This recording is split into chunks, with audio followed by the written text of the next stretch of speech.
aklus kauja, grūtīs sits pukstēvēs.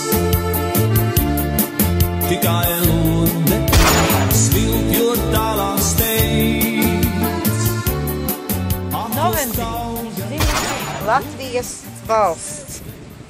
Un 1919. gada novembrī sīvās cīņās atbrīvota Rīga. 11. un 18. novembris ikvienam no mums ir svētas dienas. Šovakar Lāčplēša dienas priekšvakarā esam pulcējušies Asarē pie tāda ļoti nozīmīga pieminekļa Augškurzemes kritušajiem partizāniem. Un tagad mēs ieskatīsimies vēsturē. Vārds Anitai. Esmu Anita Vērdiņa, Rubiņu pamatskolas vēstures skolotāja. Īsumā par Latvijas vēsturi, par brīvības cīņām. Tā, īsi, ja?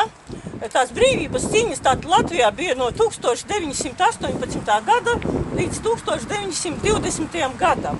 Bija tā, ka maijā šeit atradās vēl lielinieku komunistu vienības tās, un viņas sāka tos savus sliktos darbus, ka pavēlēja visiem vietējiem iedzīvotājiem, vārds sakot, vestus pie pagasta namiem, kur viņi bija galvenie, vest savus dzīvniekus, lopus, labību, un gribēja to visu rekvizēt frontes vajadzībām. Lieliniekiem klājās švaki vispār, jo no Lietuvas viņus spieda laukā leikšu armija.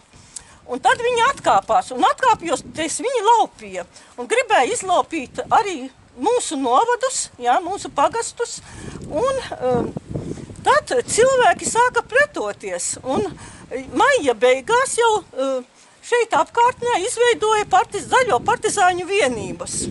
Gan pie Dunavas, gan Kaldabruņā, gan pie Gārsinas bija tātad partizāņu vienības. Tām vienībām jāsaka, ka bija pieredzējuši virsnieki vadoņi, kas bija pieredzējuši Pirmā pasaules kara gaitas. Viņi nebija tā, viņi prata organizēt to visu vienību, lai viņi būtu gan paēduši, apgādāti. Un arī viņiem bija sakara ar lietuviešu armiju, un tāpēc viņi no lietuviešiem dabūja arī ieročus, kas bija mums ļoti nepieciešami. Jo citādāk, no kurienes te latviešu mūsu zemnieki būtu tikuši pie ieročiem. Un tad bija tā ka 1919. gada 13. jūnijā, rubinieši var lepoties, ka Rubiņos notika Augškurzemes partizāņu pulka dibināšana. Muižas dārzā notika dibināšana, kurā bija ieradušies apmēram 60 partizāņi un virsnieki, var teikt, vadītāji. Viņi nolēma, ka partizāņi pakļausies lietuviešu armijas pavēlēm, bet līdz ko būs iespēja, arī izpildīs Latvijas armijas uzdevumus, un ka galvenais partizāņiem būs pasargāt vietējos iedzīvotājus no laupīšanas un arī mēģināt pretoties tiem lieliniekiem, tiem komunistiem. Un tad bija tā, ka tā soda ekspedīcija brauca, bet no meža sāka uz viņiem šaut. Un viņi arī nezināja, cik daudz tur to cilvēku, un arī sabijās tur, un vienkārši tad viņi atkāpās, ja? Tad nākošais moments Augškurzemes partizāņu vēsturē ir tas, ka partizāņiem bija štābs vajadzīgs, un štābu izvēlējās Asarē, jūs jau visi noteikti zinat, jo te bija labāka tāda vieta, kaut kur pa vidu gandrīz visiem tiem mūsu pagastiem, kur varētu koordinēt visu to partizāņu darbību. Tad mēs iekļāvāmies lietuviešu armijā. Lietuviešiem bija uzdevums atbrīvot Ilūksti, atbrīvot Daugavpili, un viņi arī devās tajā virzienā. Tur bija cīņas diezgan par Bebreni, cik es lasīju, tādas diezgan interesantas, jo vienu brīdi it kā veicās mūsu partizāņiem, bet bija tā, ka pāri Daugavai pārcēlās 200 lielinieki, un viņi gāja atkal apdraudēja šeit lejušu armiju, un tāpēc vajadzēja arī diezgan partizāņiem un lietuviešu armijai papūlēties, lai tos lieliniekus, drusciņi piebremzētu. Tur Bebrinē bija leišiem munīcijas atstāts, tur noliktava, un lielinieki gandrīz viņu sagrāba. Un mūsu partizāņi bija uzdevums neļaut to, lai viņi to neizdarītu, ja? Un tas uzdevums tika izpildīts. Vislabākie partizāņiem laiki sākās tad, kad viņus ieskaitīja augustā Latvijas armijā, Jelgavas 3. kājnieku pulkā. Un partizāņi bija 3. bataljonā mūsu partizāņi, tur jau bija 600 vīri, jau bija daudz vairāk cilvēku, un bija 4 rotas, no 9. līdz 12. rotai bija augškurzemes partizāņu rotas. Un tad tie uzdevumi bija partizāņiem Līvānu atbrīvošanā.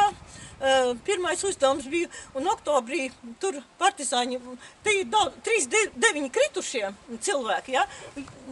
Lielākā daļa krituši ir 3. oktobrī Līvānu operācijā, jo partizāņiem bija pavēlēts pārcelties ar laiviņām pāri Daugavai, tām rotām, un dzelzceļa staciju ieņemt, un mēģināt darīt visu iespējamo, lai lielinieki nevarētu tur apdraudēt mūsu to Jelgavas kājnieku pulku uzbrukumu Latvijas armijas. Un tur bija tā, kad ceļoties pāri, laikam bija rīta agrumā, jau lielinieki redzēja tās laiviņas, kas tur ceļās pāri, daļa uzdevumu izpildīja, un tad, kad 12. laikam rota cēlās pāri, tad atklāja pa viņiem uguni. Un tur ļoti daudz cilvēki arī noslīka Daugavā. Paldies visiem, kas atnāca. Un tagad aicinu uz Tautas namu uz koncertu. Vintera dziesmu programma Kā var aizmirst. Tā, labi, tad dosimies. Vīries droši, brašais tautiet, lode nespēj grozīt liktenī. Cīnies droši, kamēr sits tev puks, kamēr roka kauties nenogūs. Cīnies droši, kamēr sits tev puks, kamēr roka